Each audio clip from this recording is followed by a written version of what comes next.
Naitwa Shaibu Ibrahim Mohamed, mkurugenzi wa idara maendeleo ya vijana kutoka Wizara ya Habari, Vijana, Utamaduni na Michezo.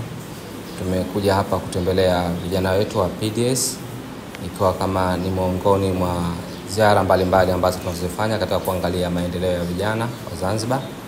Kwanza tuniseme kwamba ziara hii ni ziara mafanikio na si ziara ya kwanza, maana mara nyingi nakaa kila baada ya kipindi na kuja, na kwa mara ya mwisho nilipokuja na leo nilipokuja naona mabadiliko makubwa zaidi, hasa kwa kuzingatia swala zima la uimarishaji wa eneo lao hili ambao wanasema kwamba ni kijiji chao cha maendeleo, ambapo tuko hapa Jindele.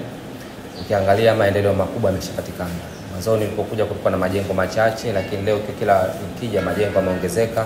Sasa hivi wameshajenga maeneo ya ibada, msikiti yapo, lakini vile vile kuna maeneo ambayo ya kuwapatia taaluma vijana wadogo hasa wale watoto wa chekechea kama kindergarten na wengineo. Vile vile tunaangalia kuna maeneo mengine ya kuwapatia ujuzi vijana hasa katika maeneo mazima ya upambaji, katika masuala mazima ya uchoraji, ushoni na mengineo. Na bado kuna maeneo mengine wanaongeza, kuna masuala ya michezo na masuala ya utamaduni na sanaa ambayo tayari wana idara maalum, lakini vile vile wana miundombinu ambayo tayari wameshaanza kuitayarisha. Ingawa bado kuna maeneo mengine bado hawajamalizia, lakini wana mipango mizuri katika kuimarisha masuala ya michezo na utamaduni na sanaa katika eneo hili. Vile vile utatoa fursa mbalimbali kwa vijana wetu, lakini katika kutayarisha masuala katika kuzalisha ajira kwa vijana wetu, lakini vile vile katika kuimarisha masuala ya utamaduni wa Zanzibar. Nitoe wito tu kwamba tuendelee kuwashika mkono, tuendelee kushirikiana nao na tuwapatie msaada kila ule ambao wanahitaji ili kuhakikisha kwamba tunaweka mazingira bora na rafiki katika kukamilisha zile ndoto zao. Lakini zaidi ninapongeza sana, uwekezaji uliofanyika ni mkubwa sana.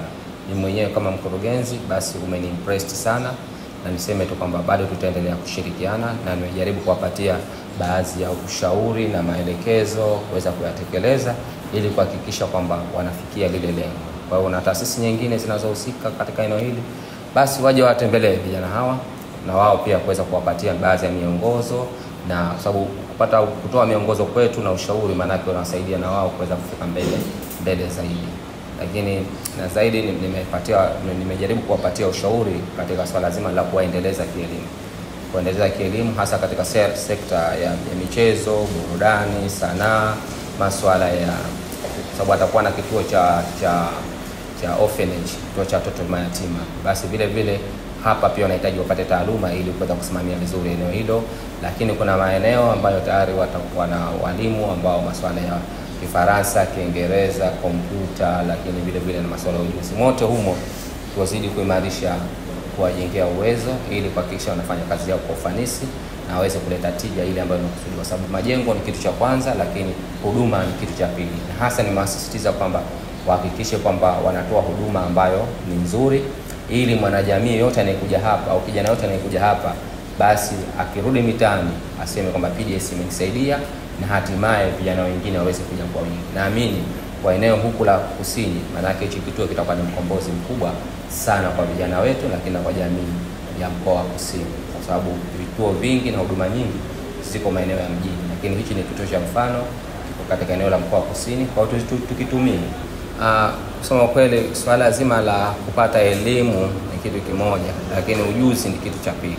Na ndio jambo ambalo mara nyingi nasisitiza kwamba vijana waweze kupata elimu ni kitu cha msingi, lakini vile vile ujuzi ni kitu cha msingi zaidi. Na ujuzi sio katika eneo moja, kuna mambo mengi. Hata michezo nao pia ni ujuzi ambao sasa hata sasa hivi ukienda katika ajira kama una aspect ya ujuzi, mfano katika masuala ya mchezo, basi ajira inakuwa kidogo ni afadhali.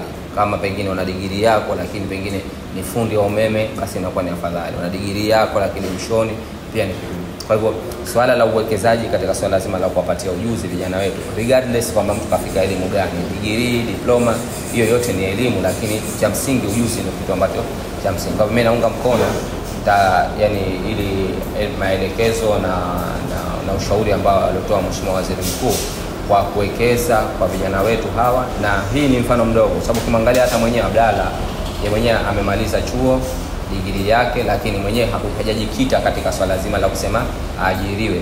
Ameweza kufanya kazi pamoja na wenzake hapa na kuweza kuanzisha taasisi hii, na hatimaye sasa hivi amefikia hapa. Na ukiangalia hii taasisi sasa hivi imechukua vijana wengi sana ambao tayari wanafaidika kwa kupitia yeye aliyomaliza chuo na kuweza kuanzisha hii taasisi. Sasa manake chanzo cha mafanikio ya hawa vijana, chanzo cha mafanikio haya kimeanzia kwa yule kijana ambaye yeye mwenyewe amegraduate chuo na kuweza kuanzisha taasisi hii na kuweza kuwakusanya vijana wenzake. Sasa hivi Sihaba angalau wana sehemu ya kuja na wao na kurudi kusema kama ni sehemu yao ya kimaisha. Kwa hivyo pia nayo hiyo naamini kwamba kwa kila mmoja tutatumia taaluma yetu, tutatumia maarifa yetu tunayoyapata kwa ajili yetu, lakini pia kwa ajili ya jamii. Sababu ingeweza kufanya kitu chochote, ingeweza kuanzisha duka, nguvu zote hizo azojelekeza hapa, ingeweza kwenda kuanzisha duka na akafanya lamani, lakini kaanzisha kitu ambacho yeye atafaidika, lakini pia na wengine watafaidika. Kwa hivyo ni mfano bora, kwa kila mmoja atafanya hivyo, hatimaye matatizo mengi ya vijana yatakuamuka na vijana watakuwa hawasambai mitaani wakakosa kitu cha kufanya. Usisahau kusubscribe, kulike, kucomment na kushare Mshindo TV.